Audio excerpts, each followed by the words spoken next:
Nakakabilib tong taong ito, si Kuya Boyet. Mga kahangahangang nilalang, mga katuwang, no? Mga kahangahangang nilalang. Hindi hadlang yung kanilang kapansanan para matupad yung kanilang mga pangarap.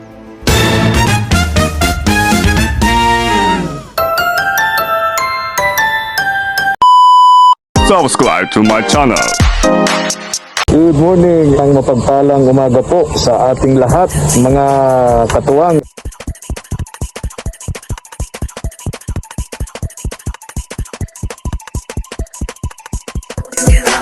Tara po. Salamat po. Mapagpalang hapon, mga katuwang. Samahan niyo po ako ngayon, pupuntahan natin isang napakasipag na PWD. Ang gawain po nito, mekaniko, pintor, karpintero, lahat na po nahanap buhay. Pinapasok po nito ni Kuya Boyet. Ipapakilala ko po sa inyo, mga katuwang. Kahanga-hanga po ito. Kahit na po may kapansanan, hindi po hadlang ang kanyang pong kapansanan para buhayin at itaguyod sa marangal na pamamaraan yung kanya pong pamilya, mga katuwang. Kaya tara po, samahan niyo po ako, puntahan natin si Kuya Boyet. Tara. Yan, mga katuwang, para magawa ng electrical niya. Boyet, mga katuwang, isa sa mga nakilala nating nakakabilib. May kapansanan siya pero nagtatrabaho to, mga katuwang. Welder, painter, lahat na trabaho dito sa shop ginagawa niya, mga katuwang. Kakausapin natin to. May pamilya to at alam nyo yung bahay nila, tinitirhan ng kanyang pamilya. Siya mismo ang may gawa. Siya mismo ang may gawa. Bagamat hindi masyadong komportable yung pamilya niya kasi yung pagkakagawa ng bahay gawa ng isang may kapansanan, tapos kapos sa pera, sa materyales. Kuya Boyet, kumusta kayo? Ay, ito po, okay lang po. Paano nakakalaos sa buhay. Hanga ako sa'yo kasi hindi hadlang ang kapansanan mo para makapaghanap buhay ka sa pamilya. Baka po yung pamilya, di kailangan gawin. Kahit pa po nang wala pa akong pamilya, talagang sige na ang gawa ko, sige ang trabaho ko. Anong mga ginagawa mo? Pag-electrical. Marunong ka sa electrical. May tinuturuan po ako nung kaya tinuturuan Tapos sa akin ano pa?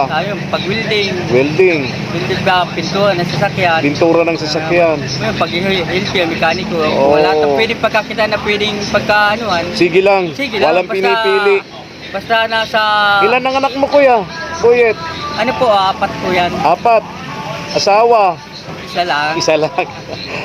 Minsan pupuntahan kita doon sa bahay mo Sige po. para makita ko rin yung kalagayan ng pamilya mo doon sa bahay mo. Ikaw lang daw nagawa ng bahay niyo eh. Kaya po, ako nga lang po Oo. nagagawa nun. Nakaya mo. Kaya naman po. Kasi wala naman imposible sa tao kung ano pagkakaya. Yung mga ngayon Pag ginusto, walang imposible, ano? Lahat ng bagay, pag ginusto, magagawa. may paraan. Pag ayaw, maraming dahilan. Tamad yan. Ayaw yan ng kumita ng patas. Tama. Very good, oh. May kapansanan siya, mga katuwang. Pero naghahanap buhay. No, hindi tulad ng iba, kumpleto ang katawan, pero batugan. Oh. Kuya, pupuntahan kita doon sa bahay ninyo. Gusto kong makita yung kalagayan ninyo ng pamilya mo, ano? Kuya Boyet, okay ba sa'yo yun? Ginagawa-gawa nga po sana akong kusina, hindi ko pa magawa at kulang ako sa materialis ay. Ay, okay. Kulang ako sa mga gamit. Oo. Sige, kuya, ha? Doon man pong hawlaw na ito, di naman sa akin. Sa dito kahit ba, gusto ko sana magkaroon ng sarili service. Kung sakali may mapaservice, paano din. Kaya yung makapagkaroon ng sarili service. Dito kasi natin ipapagawa, mga katuwang, hinihintay natin. Hinihila po yung ating service, yung ating owner type jeep. Dito natin ipapagawa. Itong bus niya rito, magaling sa electrical. Yung problema ng ating sasakyan ay electrical.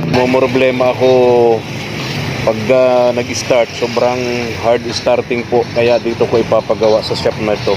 Electrical ang problema.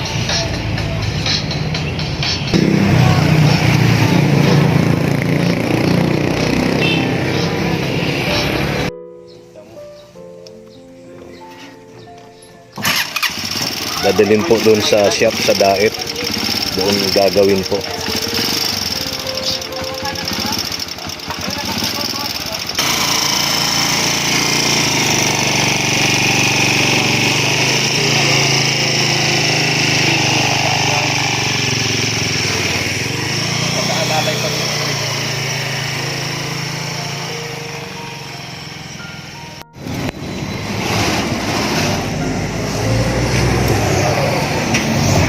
Nakakabit mo na yung ano?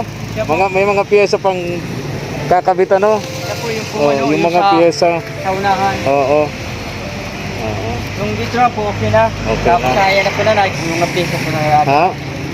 yung mga pyesa mo po, ay kailangan na Para magamit mo. magamit na po yung service po. Oo. Hinihintay na lang natin yung skin disc na Oo. ano para may Salamat. kabit.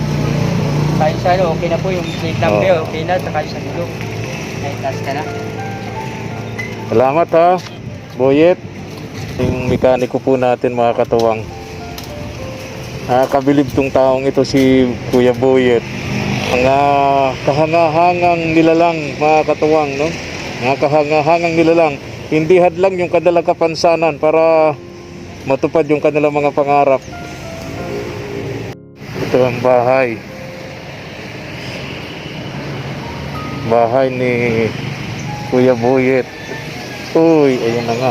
Kuya Boyet, Ay, hello po. gandang hapon. Magandang hapon din po. Sabi po. Kumusta kayo? Ay, okay Ito naman pala po. yung bahay Kahit nila. paano yung ano, Oo. nagpapapanday po kaya ako dito sa loob. Ha? Nagpapapanday po kaya ako sa loob ng ano, yung bahay na yung bahay. Nagre-repair ka ng bahay. Sabi na na yung tsura ng ating bahay. Kung ano, Ay, oo. Pag tag-ulan, may bagyo pati tayo. Matampiyas dyan. Kaya po, pag nauli nga po, nababasa-basa talagang ano dito. Kaya Dito kayo natutulog po dito ng pamilya mo. natutulog lahat itong mga pati mga bata. Ay, ito si ate. Yun po yung asawa Kumusta ko. ka? Gandang hapon sa'yo. Anong pangalan mo, te? Regine po. Regine. Magaling kang kumanta. Hello, bless. Ilan ang anak nyo? Lima po, bali apat na lang po yung nandito at yung isa ko po ay nag-asawa na po. Ilang edad nyo na? At 38 pa lang po. Bakit anong edad nag-asawa? 17 po. Bata pa. Mga bata ngayon, bata talaga nag-aasawa, ano? Hindi yung mga, hindi sila nakikinig sa mga ano sa amin ay, Hindi nakikinig sa magulang. kung gusto nyo kami namin, kung yun ang gusto ka Ano yun? Babae, lalaki? Babae po. Babae. Nag-asawa na agad. So, apat na lang ang kasama nyo dito sa bahay nyo. Opo, yung grade 3.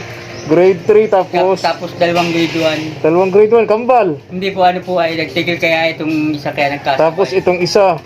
Kaya itong bunso. Okay. Mm. Dito kayo nagluluto. Dito lang muna po kasi po wala pa, di pa po nakakapagawa Yan ang ng lutuan kusina. nila Kuya Boyet. At gawa ng wala pa, kulang pa kami sa budget. Pero siyempre pag maulan lang kayo dito sa loob. Pag nag-ulan nga po, lahat po yung basa. Ha? Lahat po yung basa. Pag maulan, lahat basa. Kailangan muna po habang... Kundi paano kung natutulog kayo, paano?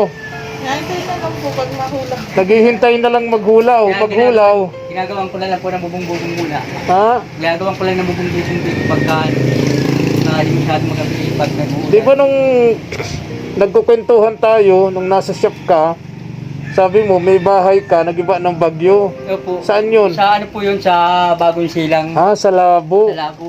Hanggang ngayon, giba pa rin. Iba pa rin po yun eh, hindi ko lang pumaskasong ano doon. Tsaka yung, hindi ko lang pumanong ano, gawa ng yung mahirap po ang tubig kaya doon.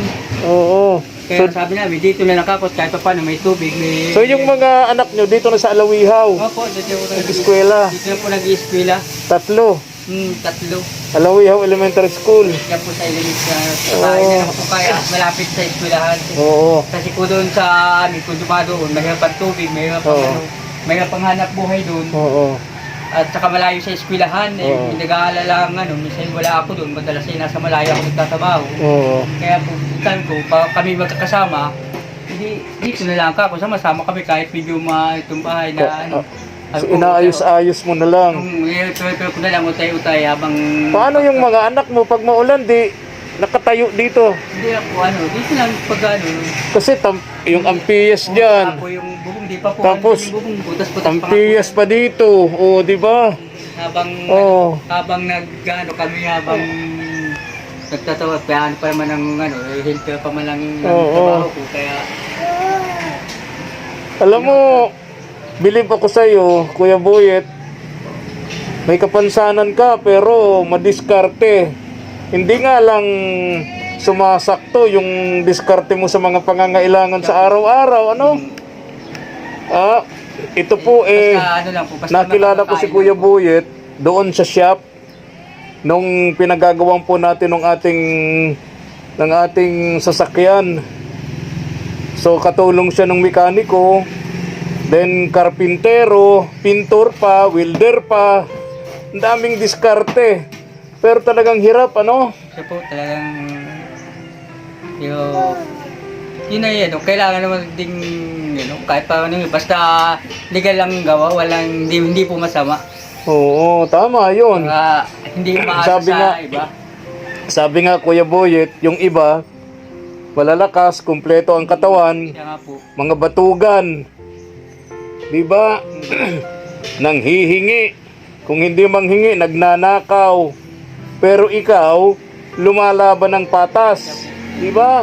Yun din po kasi ito sa akin ng magulang ko ay. Ha? Yan po din kaya ito sa akin ng magulang ko kahit nahirap basta lumalaban hindi gumagawa ng kalokohan ko ay. Basta nasa tama. Sana lahat ng politiko nanunungkulan sa gobyerno may kaisipang tulad mo, Kuya Boyet, no? Yun ang... Kaya po na ito. May babal ko na po yan, hindi pa matapos. Haligi pa lang muna. Oo. Hotel-hotel. Pagka medyo may kita po. Paano kayo nagkakasya rito pag ganyan? Opo, ito pong bangko ngayon, nilalagay po dito itong mga karton na gaya po. Itong mga nagkadamitan namin, nilalagay namin dito. Paano? Ito pong mga Yung mga karton na yan, mga kahon, lalagay mo dito. Para kayo magkasya dito. siya po. Bali, ilan kayo? 5? Bali, 6. 6. Dito. Sa higaan na ito para sila magkasya. Oh. Kaya mong magpanday? Opo. Ako lang di po halos na nagawa nito. Ha? Ikaw lang? Tagbuo nitong buong ito na. Sino? Itong na. Paano mo naakit yan, Kuya? Yun nga po ang sabi Ha? nila, Paano naakit ni Kuya Boyet ito, Regine? Ano po yun na? May diskarte po yan. Ha? May diskarte po. Gamit lang po yung tungkod niya kung paano po siya aakyat. May diskarte. Yun po. Oh. Anong trabaho ni Regine? Dito lang po. Kaalaga lang po. Alaga ng mga bata, ano? Ilan taon ka na, Kuya, sa kapansanan mong yan? Bali, simula pa po ako nung bata pa mag-iisang taon pa lang ay ganito na ako. Ano ka pala? Inborn ba o na... Parang sabi po sa akin nila mama nung na aksidente ako noon na kakagan nila, kumahon sila sa bundok. Nadulas daw si mama, napitawan daw po ako, napatama yung ganito ko sa bato. Maliit pa daw po ako nung mag-iisang taon. Na-aksidente yung mama mo. Tapos napitawan ako. Di nung pong araw, di pa po uso yung mga scan, yung mga Oo, scan. oo. Kaya hindi na nila Hinayaan na nila. Yan ang naging resulta. Ito po. 1 year old, di ka na nakalakad. Opo. Ganito na lang. Nagkasaklay man na po ako. Grade 2 na. Kailangan magsaklay. Anong gagawin mo sana niyan? Ano po, ito pong ilalagay ko dito, babalagpot pa pag medyo wala pa masyado akong gawa sa shop. Baka magtumbahan yan eh. Yeah. Nakatayo lang yung yero eh, ano? Siya po ay, kasi pagka naulan, napagantang ng hangin, ang ulan, nahampiyas. So, Kaya sabi ko nga po, utay-utayin ko lang. magpapanday ka ngayon. Walang gawa sa shop ngayon. Wala pong kaya dito na muna habang wala ang gawa. Na Siyempre, hindi ko po inaasahan na pupunta kayo dito eh. Ngayon po ay sabi ko na nung ngayon po nakita mo na yung aking kalagayan ko po na ganito nga po yung bahay namin na nagpapapanday habang walang gawa. Wawa nga itong si pamilyan. Yung mga bata nasa school pa. Sa school po. Nasa eskwelahan pa. Kasi yung ako kusina may hindi pa naasikaso at wala pa akong budget. Kuya Boyet, kung sakaling may tutulong sa'yo, anong gusto mong tulong? Ay, ang ano ko po sana, gusto ko sana ng tulong na no, maipagawa ko po sana itong bahay kong ito na ano, na talagang kapos po yung aking kinikita sa ano, kahit anong trabahong ano kapos po ang aking kinikita, kaya kung mayroon kung ano na may tutulong sa akin na pandagdag yung pampagawa ko din sa bahay ko ito, may papagawa ko ito para po ang ano po hindi na maano yung mga ano hindi po mabasa, tsaka po hindi ito po sa kabila malagyan ko ng ano pagka na ulan, nababasa po kami dito. Kuya Boyet, dyan mo muna itong paunang tulong ko sa iyo. Bili lang muna ng bigas, ha? Sige po, salamat po. Bili ka ng bigas, ano? Ay, bibili po kahit mamaya po kung gano'n. At tama po, paubos tayo yung mga bigas Oo, yan. oo. May bibili po na. Bili ka ng bigas? May bibili po, tsaka pang ano na rin po, pang baon din ng mga bata. Oo. Sige, babalikan na lang kita dito, Kuya Boyet, ano? Sige po. Wala. Kumusta na yung sasakyan ko doon, Kuya Boyet? Ay, yun nga po, pag hinihintay lang po namin yung ano, yung pong piyesa na ano yung para po maikapit na yung ibang kulang at nang magamit na po. Naghihintay lang kami ng ano, ng piyesa na kulang. Ay, sige po, Kuya Boyet, no? Sana makabili na ako ng piyesa. Madami-dami yung piyesa. Nakakailanganin. Ano ba yun? Yung isa? Yung coil ba yun? Yung coil po sa... yung coil, yung distributor ba yun? Tapos, ano pa yung isa? Stainless na kailangan. Oo, tapos yung... sige po, Kuya, no? Kapag nadala ko na yun, makabit na yun, magagamit na, ano? Opo, magagawa na din po yun. Gagawa Sila lang na. po ang hinihintay namin Yung mga piyesa, ano? para po maikabit na. Hindi naman kayo mawala doon yung mga gamit ko doon. Sa shop na yun, di man mawala Ay, hindi yun. naman po, wala naman po nakikialam doon. Wala Madami nakikialam. naman po kami ginagawang ano doon na ano, pero wala man pong nawawala. Okay. Mm, May mga tools kasi ako doon eh. At may mga tao, may CCTV naman po doon sa may gilid doon. Ganun, okay. Saka doon sa kabila, lagi na may guardia doon ng 24 hours. Ang ano, sige naman natin. Okay. Salamat, Kuya Boyet, ha? Alis na ako, ha? Sige po. Ingat ka, ha? Ate Regine, salamat. Nakilala kita, ha? Kayo pala yung may bahay nito ni Kuya Boyet. Napakaswerte mo. Siya pong naiiwan dito. Kasi kahit ganito ang kalagayan ng asawa mo, hindi siya tamad, hindi siya batugan, nagtatrabaho talaga, no? Maswerte ka. Nagkasawa kang tulad ni Kuya Boyet na kahit may kapansanan, lumalaban ng patas, no? Kuya Boyet, salamat. Ingat ka lagi. Sige po. Bye-bye po. Bye-bye, Ingat bye-bye. po. Bye-bye, Ate Regine, bye-bye. Ingat po. Salamat. Doon. Kanino mga tanim yan, Kuya Boyet? Ay, yan po mga kagas po. Dati na po yan nung pagdating namin dito po. Ang sa amin na po, ito lang po mga nagagawa po sa kaya. Ayun, mga gulay. Ito po mga gulay-gulay. Tama yun. Pagtanim sa bakuran. Yan po. Kasi pag may tanim na ganyan, gulay, di mo nabibilhin pa, no? Ito po sana. Oo. Nilagyan ko nga ng bakod kanina habang wala akong gawa. Tama. Habang naghihintay, nilagyan ko ng harap para may... Sige na, babay na. Babay na, Kuya Boyet. Ingat. Alis na ako. Ingat ka. Tayo na po, mga katuwang. Thank you for watching.